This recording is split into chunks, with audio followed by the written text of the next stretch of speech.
If the society manages to retain this sense of self-confidence and also has the ability to take care of its own underprivileged people through its institutions, it will be in a much better position to negotiate its cultural priorities with the government. Otherwise, the government will use freebies and subsidies as a way of undermining the Hindu society. So I am not going to make the secular argument that the subsidy or freebie as a policy is an economic blunder. I am saying it's a civilizational disaster for two reasons. It cultivates a sense of entitlement, makes people lazy, and three, completely makes the society dependent on the state. And when a society becomes completely dependent on the state, it loses its negotiating power on the table, and it loses its ability to dictate terms to the state. That, according to me, is the current state of the Hindu society. While it may think of itself as being a majority, it is in reality an orphan society which has no ability of its own, because from its temples to its cultural institutions are controlled by the government. And I say this with no disrespect to any government, but regardless of who is in power, whether it is pro-Hindu or whatever it is, no government has the business of controlling Hindu institutions in any manner. Yes. And on that, there can't be any negotiation possible. Once you have these priorities clear, then the society has the ability to bargain and dictate terms and then say, you will be voted back to power provided the Places of Worship Act is repealed by so and so period. That negotiating power has to start.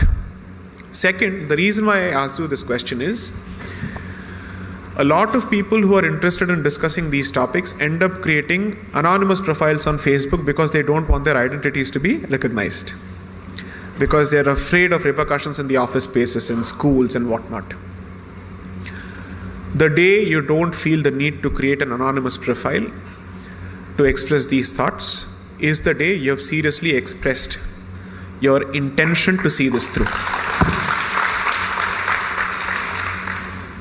3,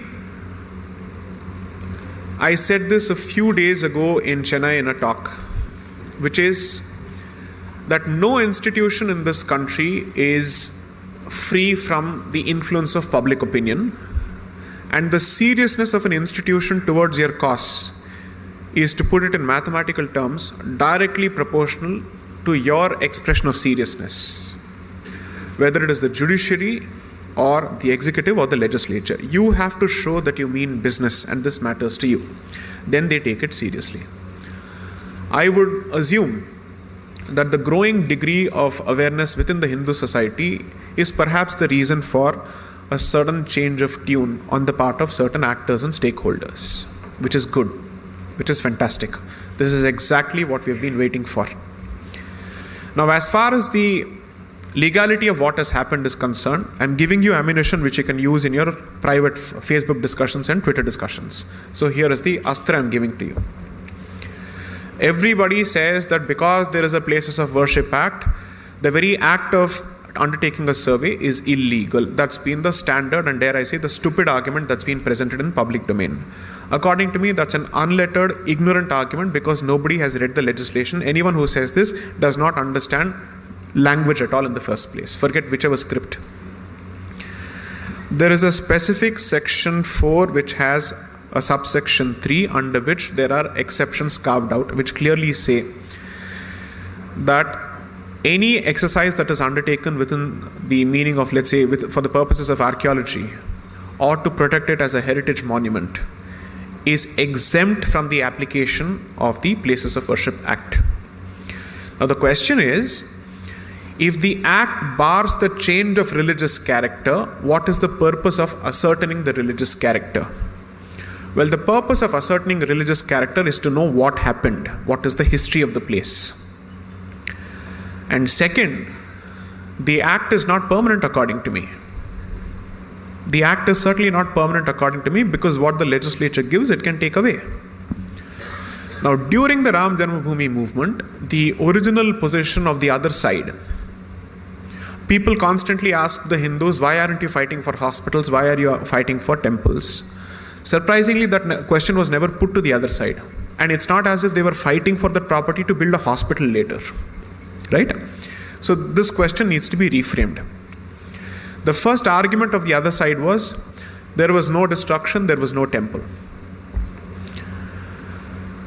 The second argument was, if at all there was a temple, well, it must have collapsed because of an earthquake, and using the material of the temple, the subsequent structure was built. All these questions were put to rest after the Allahabad High Court directed an archaeological excavation, and then the facts were crystal clear, they were evident. I think what is happening in Kashi is a peaceful way of achieving the same objective, and fortunately a legal and a statutory way of getting the job done.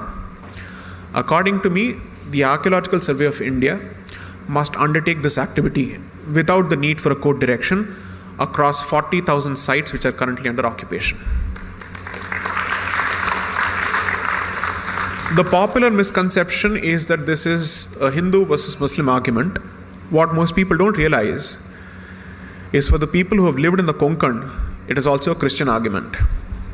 Because of the Portuguese Inquisition, all the pies that you see in Karnataka and the pies that you see in Kerala have been driven out of Konkan, thanks to the Portuguese Inquisition.